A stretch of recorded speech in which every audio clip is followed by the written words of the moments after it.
Olá, galerinha do nono ano. Estamos de volta para mais uma aula de Geografia. Eu sou o professor Wilson do Nascimento, do componente de Geografia, e eu vou dar continuidade às nossas atividades. Vamos verificar o objeto de conhecimento da nossa aula. Estamos na aula de número 34 e ela tem como objeto de conhecimento cadeias industriais e inovação no uso dos recursos naturais e matérias-primas. Detalhamento desse objeto de conhecimento. Os problemas da desigualdade social, da fome e da pobreza na sociedade urbano-industrial a partir da concentração de renda, dos meios de produção, de acesso aos recursos naturais e da segregação socioespacial em diferentes escalas, intercontinentais, no Brasil, no estado do Amazonas e no município. Feita a apresentação do objeto de conhecimento da nossa aula, bem como do seu detalhamento, a gente vai de conteúdo.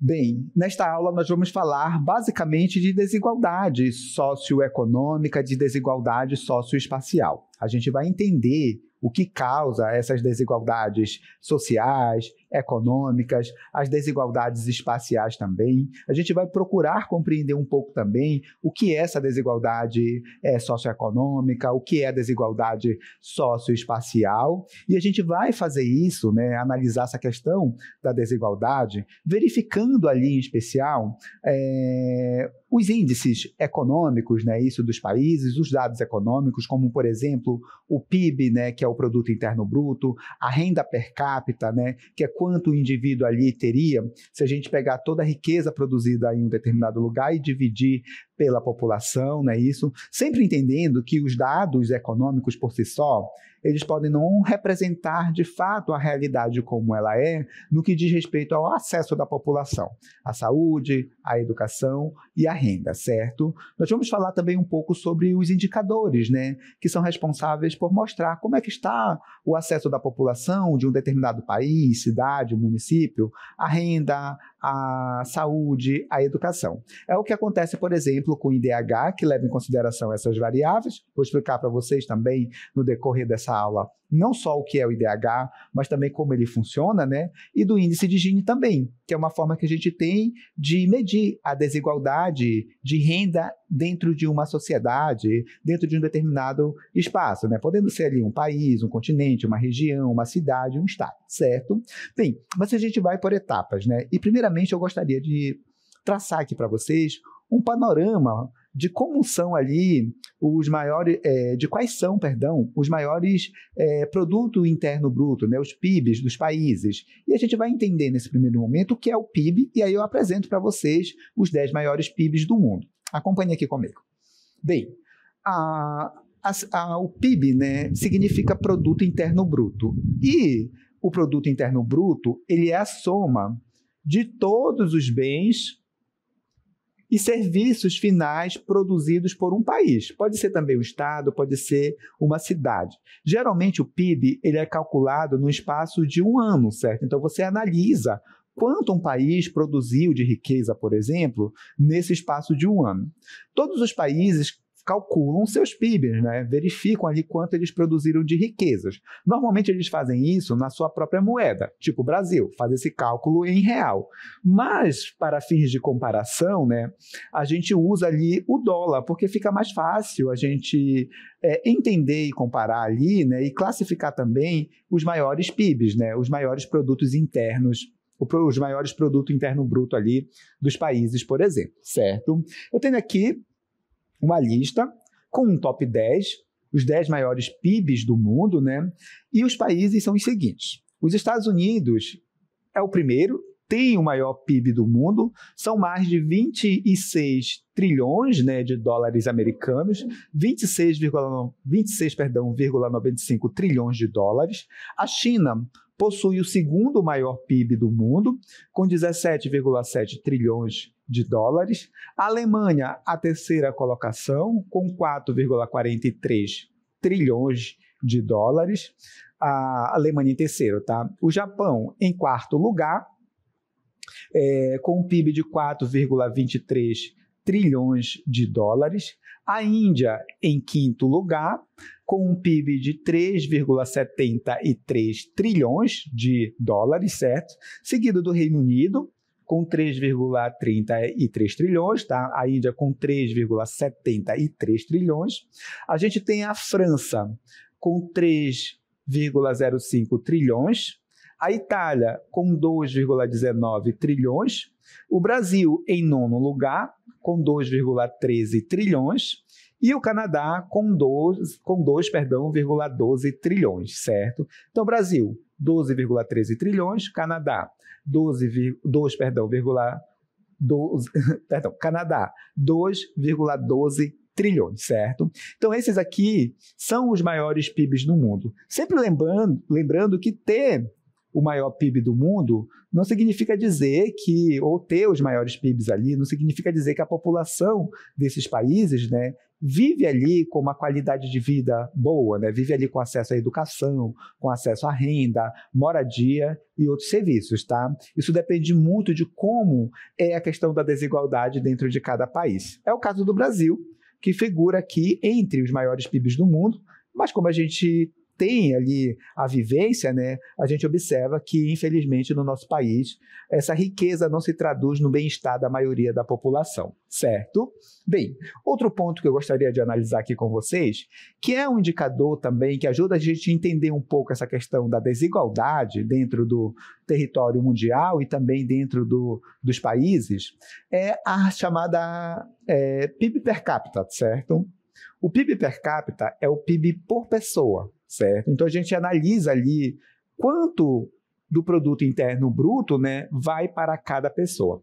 Como é que a gente faz isso? A gente pega o PIB de um país, por exemplo, e divide pelo número de habitantes. E aí, a partir daí, a gente vai estipular quanto do PIB caberia a cada indivíduo de um país se todos recebessem ali, é claro, partes iguais. Em um país desigual como o Brasil, isso não acontece, né? Estão curiosos para saber a renda per capita do Brasil? Olha só, como a gente pode fazer isso? Dividindo o PIB, o Produto Interno Bruto, pela quantidade de habitantes que tem o nosso país, né? Vou colocar aqui população. Então, a gente verifica o seguinte, no Brasil, o PIB de 2024 foi de 11,7 trilhões, mas de reais, tá, turma? 11,7 trilhões de reais. E a gente vai dividir pela população, também de 2024, né, que é de aproximadamente 212,6 milhões. O resultado dessa divisão, vou colocar aqui em reais, só para vocês entenderem. Depois eu vou converter para dólar, tá? Nós teríamos aqui no Brasil aproximadamente 55 mil reais para cada pessoa, isso no espaço de um ano, certo? Então, cada brasileiro, em tese, tá, receberia 55 mil reais por ano, certo? Se a gente pegar o PIB do Brasil e dividir por toda a nossa população. Em dólar, isso daria aproximadamente 10 mil dólares e 181 dólares. Aliás, um pouco mais de 10 mil dólares, tá certo? Então, esse seria aqui a renda per capita do Brasil, certo? Baixa ou alta, professor? Se a gente comparar os países com renda per capita mais elevada, a gente vai ver que a nossa renda per capita não é tão alta assim. É o caso dos países que lideram aqui a questão da renda per capita, né? Olha só, Luxemburgo, que é um país da Europa, tem a maior renda per capita do mundo, né?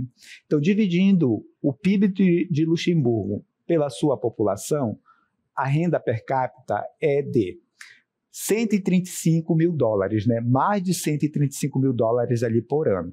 A Irlanda ocupa o segundo lugar, a Suíça o terceiro, a Noruega o quarto, seguido de Singapura, o Catar, Estados Unidos, Islândia, Dinamarca e também a Austrália. Então, esses países possuem as maiores rendas per capita do mundo, certo? E são rendas per capita muito elevadas. Não esqueçam que a do Brasil, em dólar, tá? Já que aqui a gente tem esses valores em dólares, é um pouco mais de 10 mil dólares, né? Então, o que acontece? A gente observa que, quando a gente compara a renda per capita do Brasil com Luxemburgo, por exemplo, a gente vê que a nossa renda per capita não é tão alta, certo? Mas é superior à maior parte dos países ali que a gente tem no planeta, certo? Bem, dando continuidade, eu gostaria de tratar para vocês, de falar um pouco com vocês aqui sobre o chamado Índice do Desenvolvimento Humano, né? Ou Índice de Desenvolvimento Humano, o chamado IDH, certo? Ele é utilizado para verificar ali as condições de vida da população de um determinado lugar. Pode ser um país, um continente, uma região, uma cidade, tá? Então, é uma unidade de medida utilizada para aferir o grau de desenvolvimento de uma determinada sociedade. E o IDH leva em consideração ali o acesso dessa população à educação, à saúde e à renda, né? A educação através dos anos de escolaridade, a saúde através da expectativa de vida, que é a média de tempo de vida de anos que uma pessoa vai viver nascendo em um determinado lugar, né? A expectativa de vida, média de anos que uma pessoa vai ter ao nascer em um determinado lugar. No Brasil, ultrapassa ali os 70 anos, certo? E o acesso da população também à renda, certo? Bem, o IDH, ele varia de 0,00 a 1. Quanto mais perto de 0, pior é o IDH. Quanto mais perto de 1, melhor é o IDH, certo? E a gente vai analisar aqui o IDH de alguns países. Acompanhe aqui comigo. A Suíça, né, tem o melhor IDH do mundo, 0,967, né? Não esqueçam que quanto mais perto de 1, o IDH é melhor. Então, significa dizer que essa população tem mais acesso à saúde, à educação e também à renda. E a Suíça apresenta o maior IDH do mundo, né? Seguido ali da Noruega, que tem 0,966, a Islândia 0,959, e aí seguidos de Hong Kong, Dinamarca, Suécia, Alemanha, Irlanda, Singapura e Austrália. Todos com IDH muito elevado, né? Bem perto de 1, o que indica que a população desses países vive muito bem, vive com acesso à saúde, vive com acesso à educação, vive ali com bom acesso também à renda, né? Uma observação: boa parte desses países, né, estão localizados no continente europeu. É o caso da Suíça, é o caso da Noruega, Dinamarca, Suécia, Alemanha, Irlanda, enfim. Nós temos aqui diversos países do continente europeu nesse top 10 aqui de maiores IDHs aí do mundo, certo? Bem, outro ponto que eu gostaria de destacar para vocês é essa questão da desigualdade. A gente está vendo ali os maiores PIBs, os maiores IDHs, as maiores rendas per capita, né? Porém, isso não é uma realidade da maioria dos países do mundo, certo? Isso porque nós temos desigualdades muito acentuadas entre os países, né? Esses países europeus têm uma realidade diferente dos países da África, dos países da América Latina, de alguns países asiáticos, né? Então, a gente observa que essas desigualdades, elas existem dentro de um mesmo país e existem também entre os países, né, do mundo.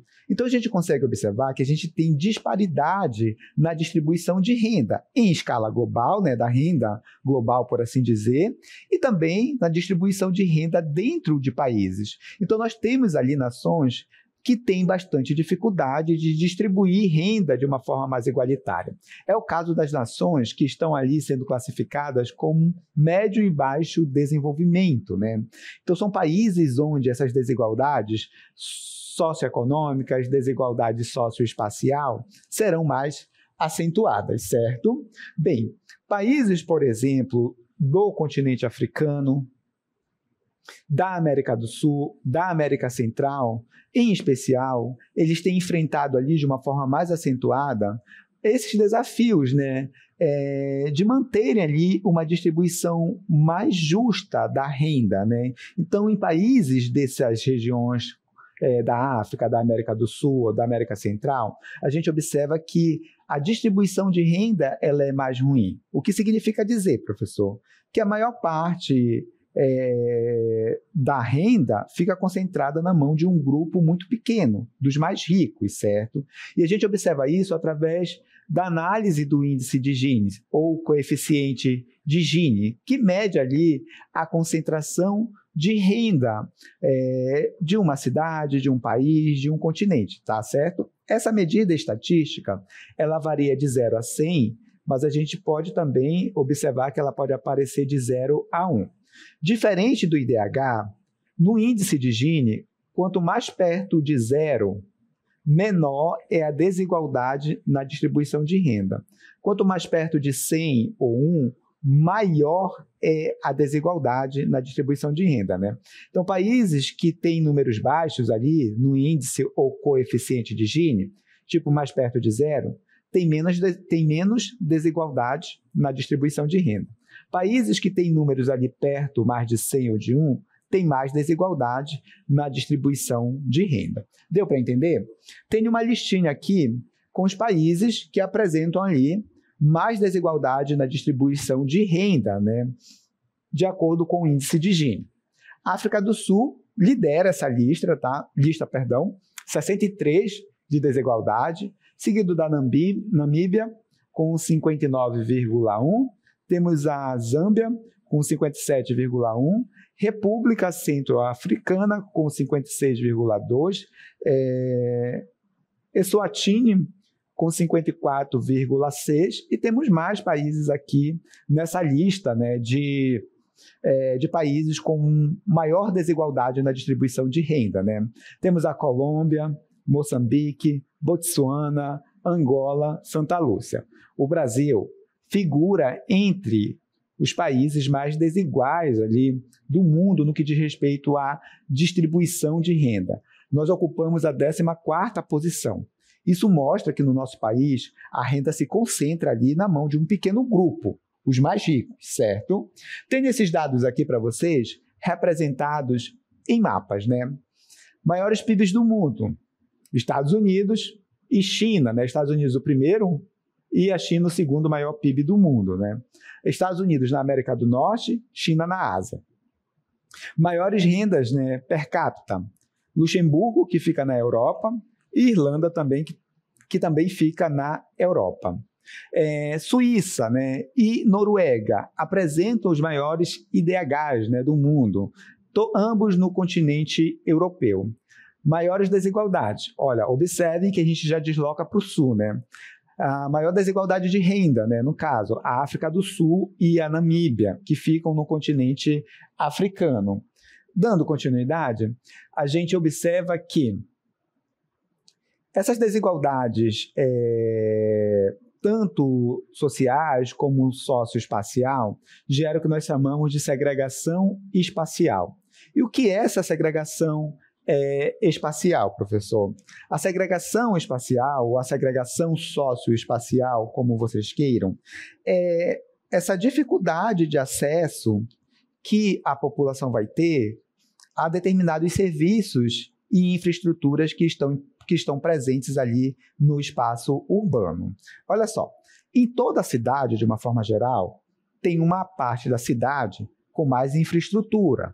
E essa infraestrutura e equipamentos urbanos, de uma forma geral, estão ligados à infraestrutura, saneamento básico, por exemplo, equipamentos urbanos, praças, delegacias, hospitais, universidades, escolas. Sempre tem, independente do tamanho da cidade, uma área onde se concentram esses serviços, né? Uma área que a gente chama de mais ajeitadinha, né? Então tem pavimentação asfáltica, tem saneamento básico, às vezes nem que seja ali o esgoto, né? Embora não seja tratado, né?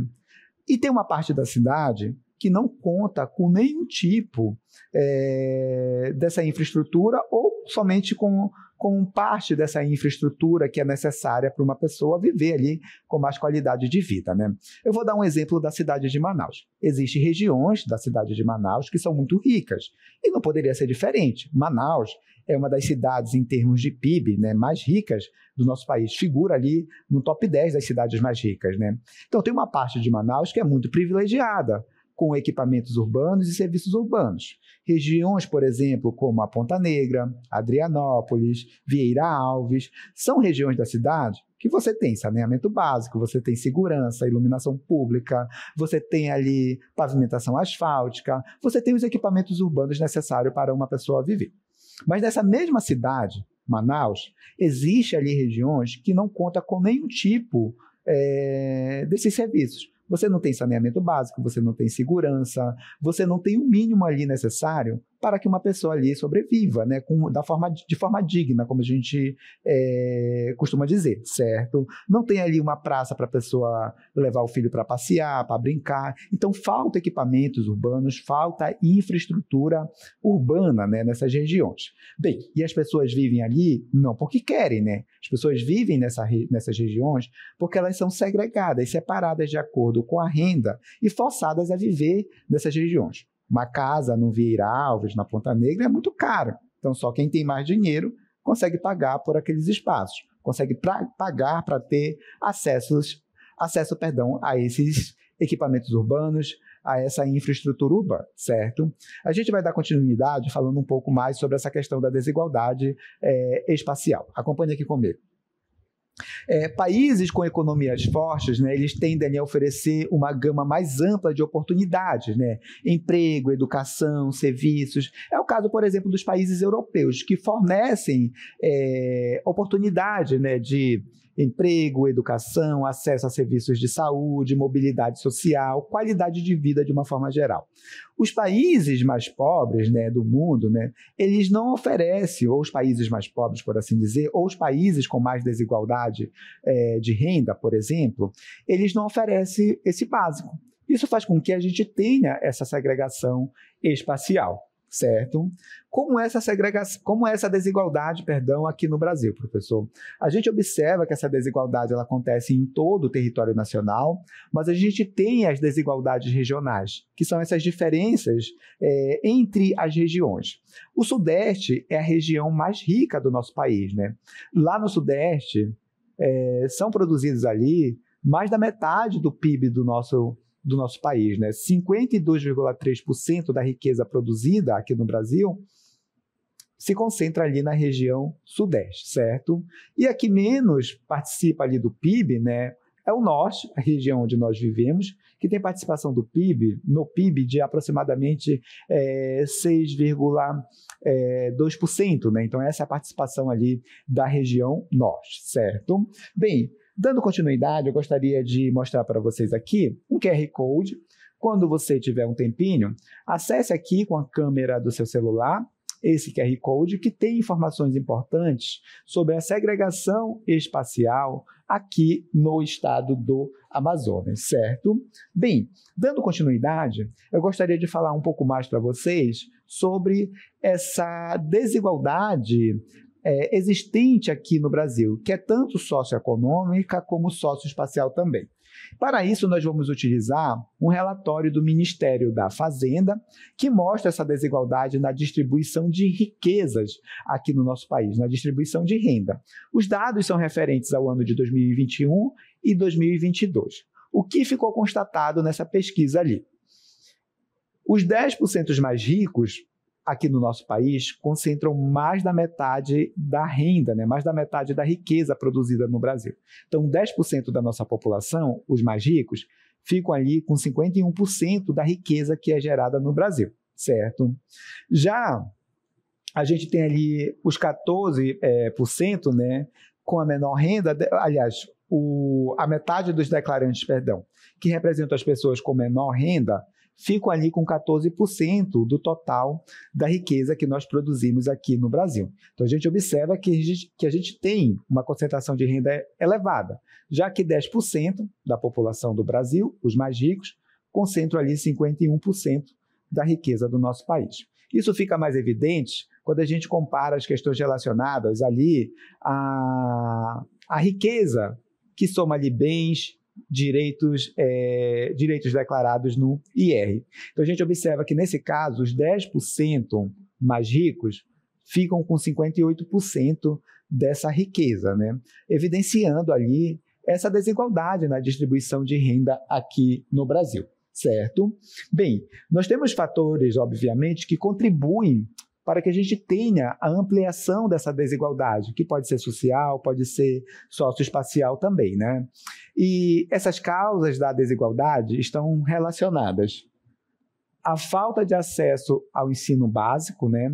Então, a falta de acesso à educação é um indicador de que a gente vai ter ali desigualdade social, econômica, socioespacial mais elevada.